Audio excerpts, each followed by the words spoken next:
Commander V-Crows of the Draskan Federation Navy had been staring at the same empty star charts for 3 weeks straight. His fleet of 47 warships had been patrolling this quiet sector of neutral space, and honestly, he was getting bored. The crew was getting restless. They needed action, or at least something interesting to look at besides endless darkness and distant stars. Then everything changed in an instant. "Commander, we've got something," his sensor officer called out, his voice cutting through the bridge's usual quiet hum. "Contact bearing 270, range 400,000 kilometers." V-Crow sat up straight in his command chair, his attention suddenly sharp. He pulled up the tactical display on his personal screen. There it was, a single ship, hanging motionless in the void like a ghost. The database quickly identified it as human design. Medium-sized warship, probably frigate class. Nothing that should worry a fleet of 47 battle-ready ships. "Get me an identity," V-Crows ordered, leaning forward. The communications officer's fingers dance across his console. "Transponder says it's a UHNS Permanence. That's a human Navy vessel, sir. I've sent out standard hails, but there's no response. Complete silence." V-Crows drummed his fingers on the armrest. "What about their engines? Are they running?" The sensor officer turned to face him, and there was confusion written all over his face. "That's the weird thing, Commander. There are no engine signatures at all. No heat emissions. No electromagnetic readings. No drive plume. Actually, there's nothing coming from that ship. It's like it's completely dead." "So it's a derelict then," V-Crow said, though something about this didn't sit right with him. "Is it drifting?" The sensor officer checked his instruments again, then shook his head slowly. "No, sir. And that's what's really strange. The ship isn't moving at all. Zero velocity relative to local space." V-Crows frowned. "Everything drifts in space, even dead ships. Gravity pulls them. Solar wind pushes them. Micro-impacts change their trajectory. Nothing just sits perfectly still." "I know, sir," the sensor officer said, and he sounded genuinely unnerved. "But this ship isn't drifting. It's not moving even a fraction of a degree. It's like someone took a bolt and fastened it directly to the fabric of space itself. It's just there, fixed in position." A cold feeling started creeping up V-Crow's spine. A human warship, sitting dead in neutral territory, not responding to any communication, and somehow locked in perfect stillness. This was either a derelict with some very strange properties, or it was bait, and if it was bait, there had to be a trap waiting nearby. "Scan the entire sector," he ordered. "I want to know if there are any hidden ships out there. Check passive sensors. Check everything. If this is an ambush, I want to know before we get any closer." The sensor officer ran a full sweep, his instruments probing deep into the surrounding space. After a long moment, he looked up. "Negative, Commander. Nothing out there. Just that one vessel. We're alone." V-Crows made his decision. "Fine. We approach to 100,000 kilometers. Sound battle stations. If this is a trap, I want every weapon ready to fire and every shield at full power." Alarms began wailing throughout the ship. The crew snapped into action, rushing to their combat positions. All across the fleet, 47 warships powered up their weapons and tightened their formation. They moved forward together, a wall of military might advancing on a single silent target. As they got closer, the readings got stranger. "Commander," the science officer called out, her voice tight with confusion. "I'm picking up gravitational anomalies around that human ship.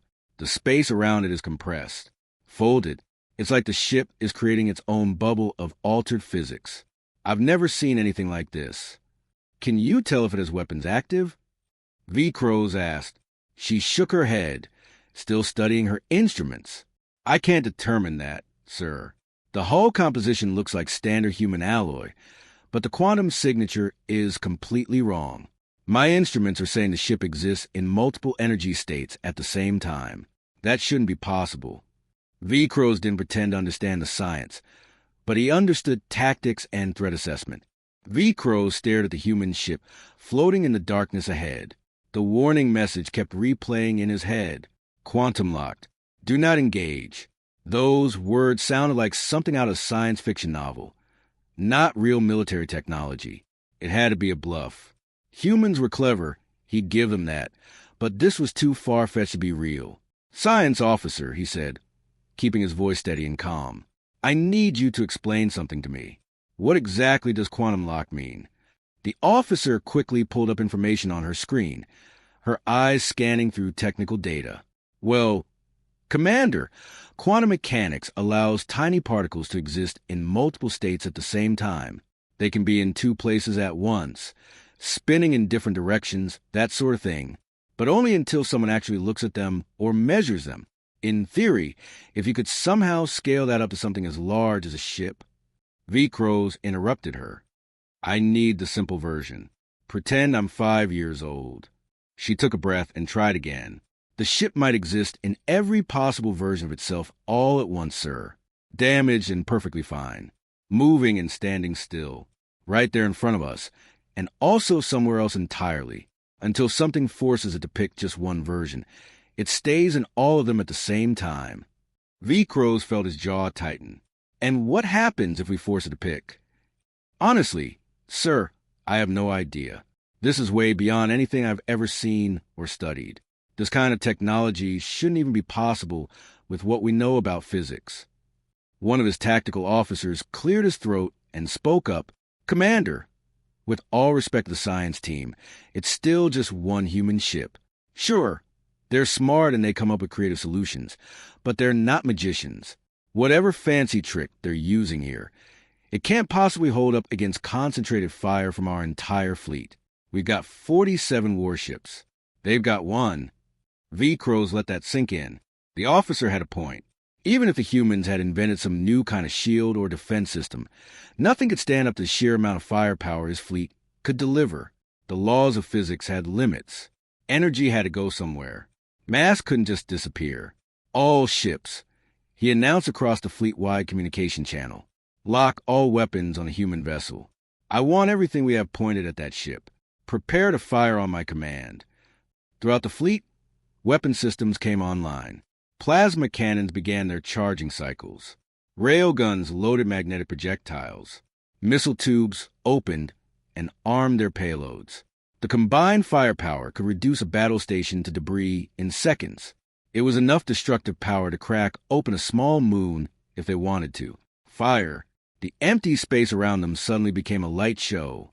Dozen upon dozens of weapon systems opened up all at once, all focused on that single stationary target. Bright streams of plasma carved through the darkness. Physical projectiles moved so fast they were almost invisible. Energy beams lanced out in brilliant colors.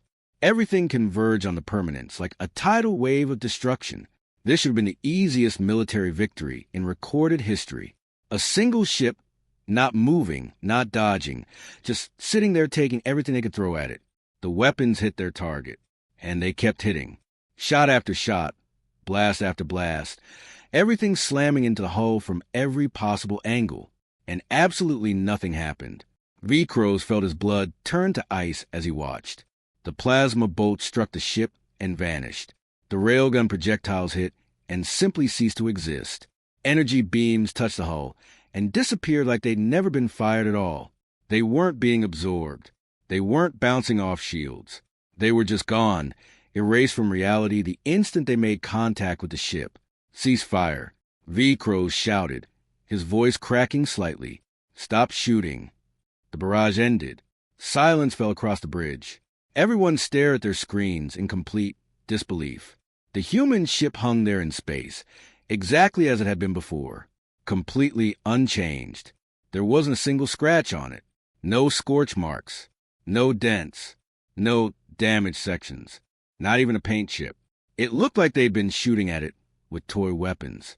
"Science officer," V. Crows said quietly, "tell me what just happened." The officer's hands were shaking as she checked her instruments. "Commander, I'm detecting massive quantum fluctuations across the entire ship structure. It's not just the outer hull. The whole vessel is existing in quantum superposition." V. Crows made his decision in the heavy silence that followed the automated warning from a human ship. He hadn't survived 20 years of combat and military service in the Drass Navy by being stupid or reckless.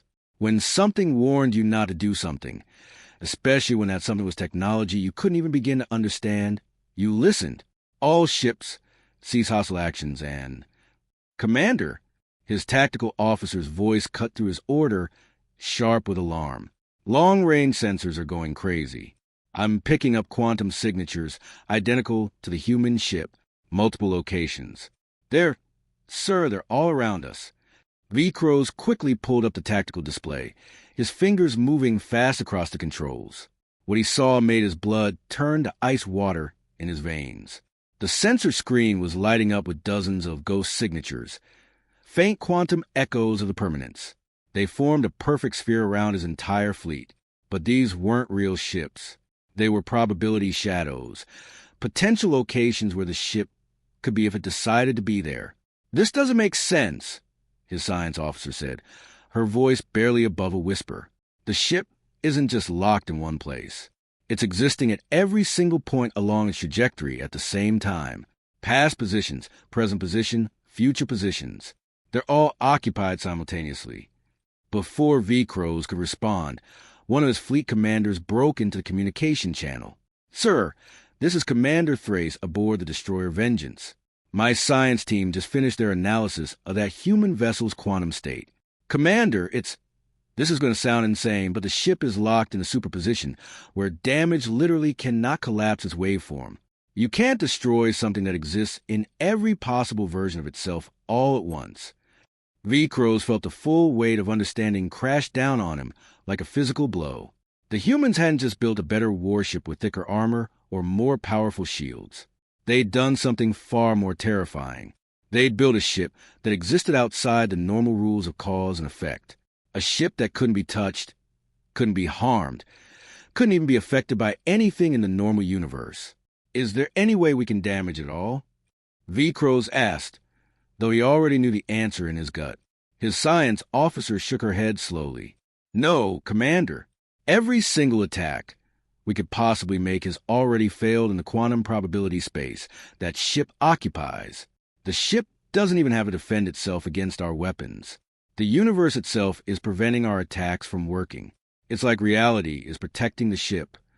What about the ship's own systems?" V-Crows pressed. "Can it move around? Can it actually fight back?" "Unknown, sir. If the quantum lock applies to its own actions as well, then it might not be able to." The permanence moved. It didn't move in any normal way. There was no engine burn, no acceleration, no change in velocity. But suddenly, in an instant too fast a process, weapon ports along the hull existed in an open state. A microsecond before, they had been closed. Now they were open, like the ship had skipped over the part where they actually opened. V-Crows barely had enough time to register what was happening before the permanence fired. A single shot, one beam of concentrated energy that somehow existed along all possible paths at the same time. The destroyer Vengeance simply exploded. There was no warning, no shield flash, no attempt to dodge. The shot was fired, and the ship was gone, replaced instantly by an expanding cloud of glowing debris and vaporized metal. "Evasive maneuvers!" V-Crow screamed, his voice cracking with panic. "All ships scatter. Get us out of here." His fleet broke formation immediately, every ship burning their engines at maximum power, trying desperately to put distance between themselves and a human vessel. But even as they moved, 3 more ships exploded in brilliant flashes of light. Then 2 more, then another 4, their hulls rupturing and their crews dying in the cold vacuum of space. The permanence still hadn't moved from its original position. It hadn't rotated to track targets, hadn't adjusted its firing angle, hadn't done anything that a normal ship would do. It just fired and ships died. The horrible truth hit V-Crows like a punch to the chest. The ship's weapons existed in the same impossible quantum state as its hull. When it fired a shot, that shot occupied every possible path it could take. For 6 long, agonizing hours, the Drask fleet sat completely frozen in space like insects trapped in amber. V-Crows had exhausted every option he could think of. He'd ordered emergency faster-than-light jumps, but the drives wouldn't engage. He'd tried reverse thrust at maximum power, but the engines fired uselessly without moving the ships even a centimeter. In desperation, he'd even attempted to use magnetic grapples to physically tow ships away from the area. Nothing worked. Every single vessel in his fleet was locked in quantum stasis, frozen in place like they'd been welded to the fabric of space itself. The permanence just hung there in the darkness, silent and motionless, like a predator spider waiting patiently at the center of its web. Then everything changed. The human fleet arrived. V-Crows watched his sensor displays as 8 human warships dropped out of faster-than-light travel at the outer edge of the engagement zone. These ships were different from the permanents. They moved like normal vessels. His sensors picked up regular engine signatures, standard heat emissions, all the usual signs of conventional physics. They approached in a textbook military formation, professional and methodical, taking their time. A new transmission crackled through the communication system. Human, male voice. But this one wasn't automated or pre-recorded. This was a real person speaking. Drask vessels. This is Captain Robert Hayes of the UHNS Defender. You are hereby ordered to power down all weapon systems immediately and prepare to receive a boarding party. You will comply with this order without delay. V-Crows felt anger rise in his chest. He wanted to refuse. Wanted to tell this human captain exactly where he could shove his orders. Wanted to maintain at least some shred of dignity for himself and his crew. But the cold reality was undeniable. His weapons were already offline and useless. His ships were already completely helpless. Fighting back wasn't even an option anymore. With a heavy heart, he gave the order to comply with the human demands. 20 minutes crawled by before Captain Hayes actually walked onto the bridge of V-Crows' flagship. The human was a male, probably around 50 years old based on the gray starting to show in his hair. He wore a crisp, perfectly pressed Navy uniform of medals and rank insignia. 2 armed guards flanked him on either side, their weapons ready but not pointed at anyone. Hayes himself seemed completely relaxed, almost casual, like he was just dropping by for a friendly visit. Commander V-Crows, Hayes said with a slight smile, extending his hand in that typical human greeting gesture. V-Crows stared at the offered hand but didn't take it. You violated every single law of warfare that exists. That ship of yours is an abomination against. Is perfectly legal under galactic treaty. Hayes interrupted smoothly, not seeming bothered by the rejection. The permanence is classified as a defensive platform. It doesn't patrol aggressive routes. It doesn't invade territory. It doesn't wage offensive campaigns. It sits in designated neutral zones and protects human interests. Nothing more. You attacked it, not the other way around. We fired warning shots at an unresponsive vessel sitting in neutral space. V-Crows shot back, and then you fired directly on it. Hayes said calmly, multiple times, with your entire fleet. He pulled out a slim datapad from his uniform pocket and tapped the screen a few times. Sensor logs appeared, displayed in perfect detail. 47 warships. Sustained barrage lasting approximately 4 minutes. Against a single vessel that had clearly issued a warning not to engage. It's all recorded here. V-Crows opened his mouth, but found he had no response to that. The facts were the facts. Hayes continued speaking, his tone never rising above conversational level, always calm and measured. Let me explain something to you, Commander. Let me tell you what the permanence actually is. It's our prototype quantum-locked defensive platform. We built it 10 years ago as a strategic deterrent. It doesn't fight wars in the traditional sense. It ends them before they can even start. That's its entire purpose. How? V-Crows demanded, his frustration breaking through. How is any of this even possible? You're breaking fundamental laws of physics. Hayes smiled slightly, like a teacher about to explain something interesting to a student. Quantum superposition, extended to a macro scale. Most people think quantum mechanics only works on tiny particles, but we figured out how to scale it up. The quantum lock released exactly 6 hours after Captain Hayes and his boarding party returned to their ship. V-Crows felt the change happen in real time. It was a subtle shift, almost imperceptible but unmistakable, like a weight being lifted off his chest. His vessel suddenly felt different, responsive again, back under the normal laws of physics that govern the rest of the universe. His helmsman practically jumped out of his seat with relief. "Commander, we have engine control back. All systems are responding normally again." V-Crows didn't immediately give the order to move, though. He couldn't stop staring at the permanence through the main view screen. The human ship hung there in the endless darkness of space, motionless and silent, exactly where it had been since the very beginning of this nightmare. It looked so ordinary now, just another warship. But V-Crows knew better. Hayes's voice crackled through the communication channel one final time. "Commander V-Crows, the treaty documents have been transmitted directly to your government. They reviewed everything and agreed to all terms. You're free to leave the sector. Safe travels." V-Crows reached over and activated his microphone with a shaking hand. "Captain Hayes, that ship of yours, the Permanence, I need to know something. How many of them do you have?" There was a long pause on the other end. V-Crows could almost picture the human captain, considering how much to reveal. Then Hayes answered, and V-Crows could actually hear the hint of a smile in his voice.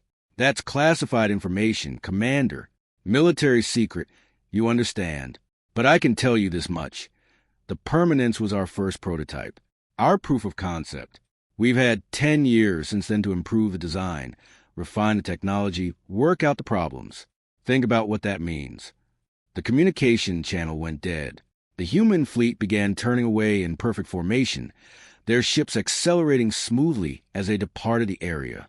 Normal engine burns, standard speeds, regular physics.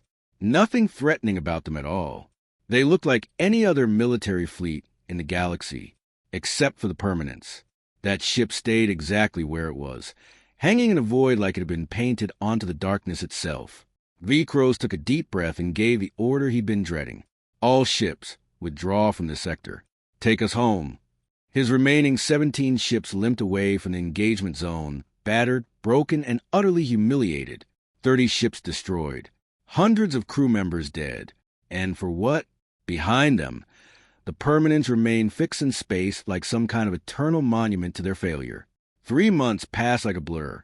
V-Crows found himself standing in a classroom at the Drask Naval Academy, wearing an instructor's uniform instead of commander's. His career as a fleet commander had ended the day he made a decision to attack that human ship. The military tribunal had been clear about that.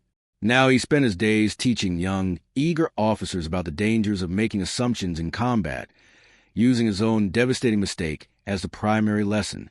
During one of his regular lectures, a cadet near the back raised her hand with a question. "Sir, if the humans have more of these quantum-locked ships, and they're as powerful as you say, why haven't they used them to conquer new territory? With that kind of overwhelming power, they could control half the galaxy." "Because they don't need to conquer anything," V-Crow said, his voice heavy with the weight of experience. "Think about it carefully. Really think. The Permanence doesn't patrol trade routes. It doesn't move from system to system. It doesn't threaten anyone proactively. It just exists in one spot. But now every single species in this entire sector knows exactly what happens if you're foolish enough to attack it." He pulled up the image on the classroom display screen, the same image that haunted his dreams every single night. The Permanence, hanging motionless against a backdrop of distant stars. Silent, patient, waiting. The humans didn't build the Permanence to fight traditional wars. V-Crows continued, meeting the eyes of each cadet in turn. They built it to make fighting completely pointless. Any species that attacks is already lost before the first shot is fired, not just because the ship will destroy you, though it absolutely will, but because the very moment you make a decision to attack, causality itself ensures your failure. The outcome is predetermined. Another cadet, this one sitting in the front row, spoke up eagerly.